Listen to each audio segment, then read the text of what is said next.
Bismillahirrahmanirrahim. Assalamualaikum warahmatullahi wabarakatuh. Waalaikumsalam warahmatullahi wabarakatuh. Alhamdulillahi alamin wassalatu wassalamu ala asyrafil anbiya'i wal mursalin nabiyina wa sayyidina Muhammadin wa ala alihi wa sahbihi ajmain. Amma ba'd. Teman-teman semua dari pemirsa Sanggah Syubhat TV, alhamdulillah kita kembali diperjumpakan oleh Allah Subhanahu wa taala dalam segmen video pendek kali ini, masih bersama dengan narasumber kita. Kagak kebalik. Masih dengan pembawa syubhat, Bang Ainur. Nah, itu lebih tepat itu. Lebih tepat ya. Iya. Gimana ya kabarnya? Alhamdulillah. Alhamdulillah. Baik. Ini informasi dari Bang Ainur, dia mau ngomongin tentang Keresahan. terkait Iya, ada kayak fenomena tahdir. Ada kayak stand up komedi. Tahdiran. Tahdir-tahdiran. Nah, gimana nih, ada apa Iya. Mau Ya dibahas? tadi tuh berangkat dari keresahan kita ya kan.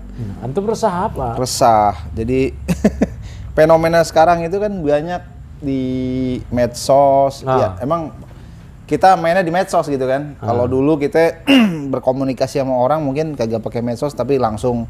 Nah, itu dari dulu sebenarnya Tat. Aneh waktu ngaji-ngaji itu dulu itu sebenarnya Salafi itu sudah mulai terpecah gitu kan. Nah, sekarang mungkin lebih parah lagi ya. Kalau kita bisa sebutin mungkin boleh kan ya? Boleh. Salafi itu ada aliran Roja gitu kan. Ada yang sejati itu yang Ustadz Umar Sewet. Nginduk ke Syekh Robi. Kemudian Ustadz Salafi Hajuri gitu. Ada juga Askari lah gitu-gitu.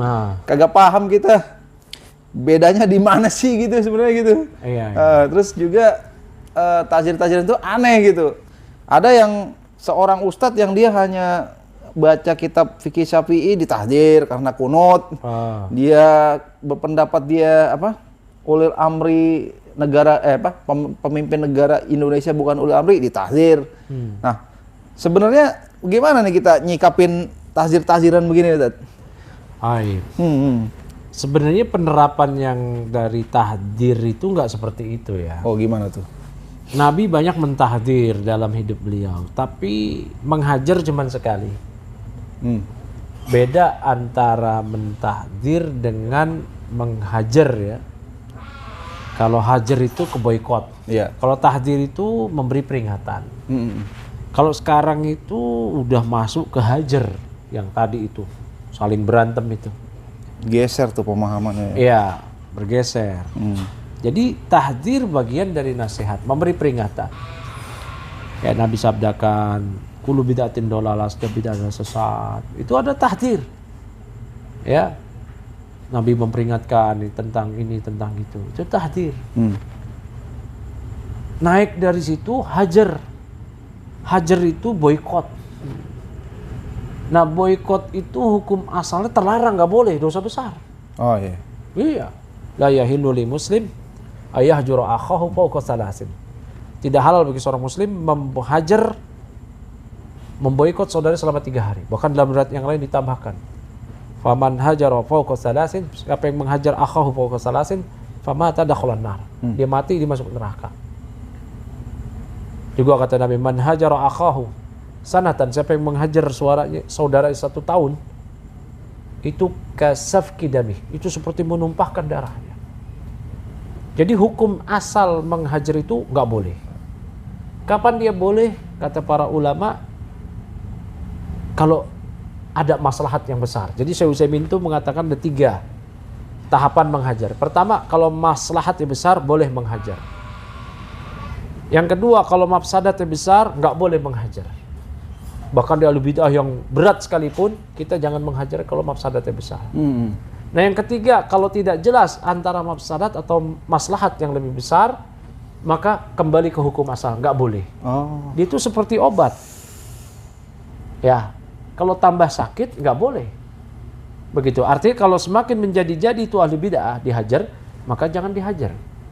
Nah, fenomena saling mentahdir sebenarnya nggak tahdir, itu saling menghajar. Hajar. Kalau tahdir nggak masalah, diperingatkan aja. Tapi udah masuk pada pemboikotan. Bahkan lebih parah lagi ada baro.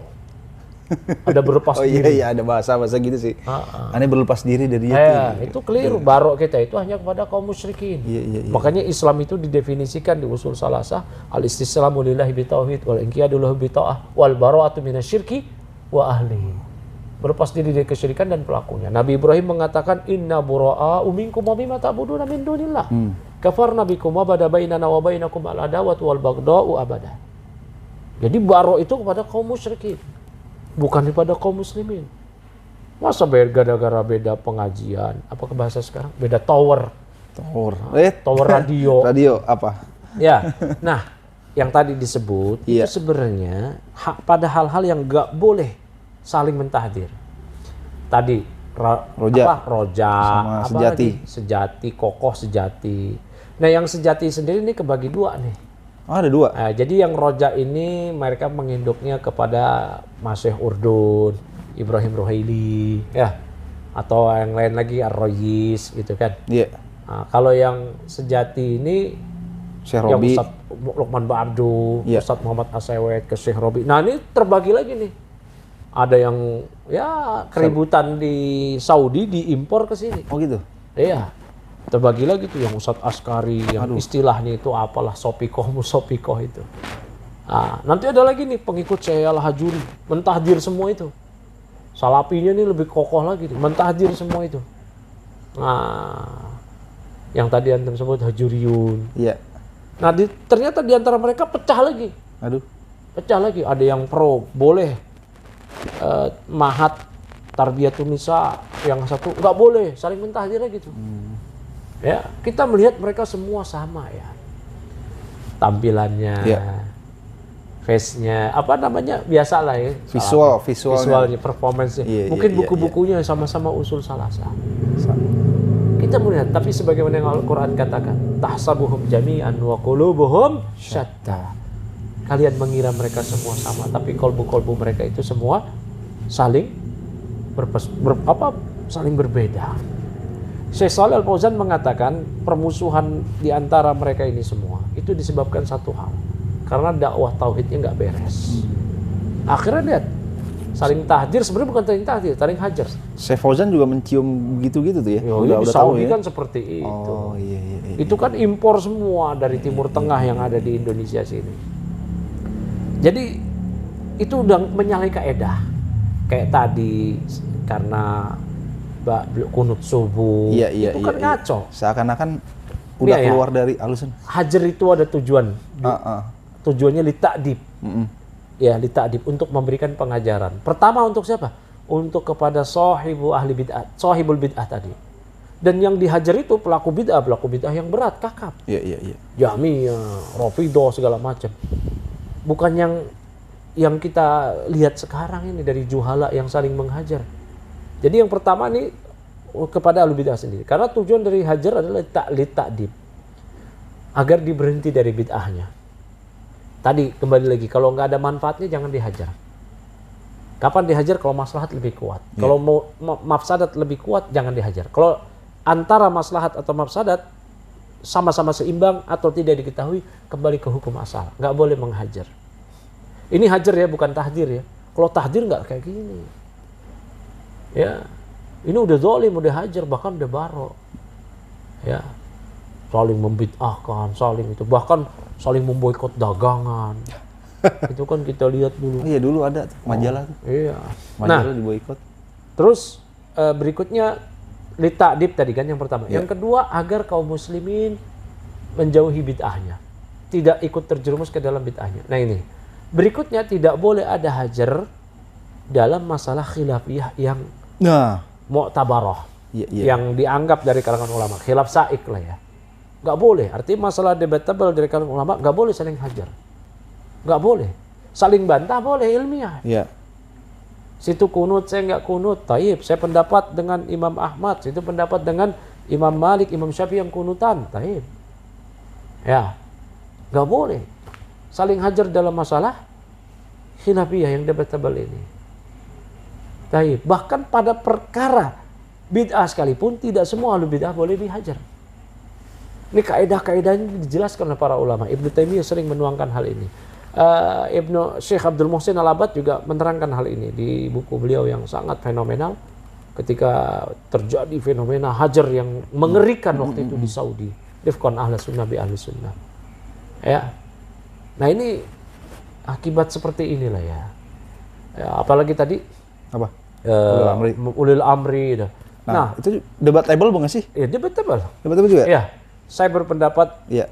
presiden hanya presiden. Iya. Dia ditaati hanya kapasitasnya sebagai presiden. Kemaslahatan umum. Ya enggak? Iya. Ya semua orang juga ditanya tuh, sopir-sopir beca, sopir angkot, Pak Jokowi presiden Pak ulil amri. Jawabannya apa? Presiden. Presiden. Berarti dia khawarij dong. Nah, itu.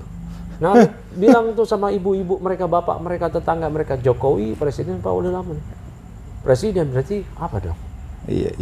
Ya, ulil amri kan ada dua, ulama dan umaro.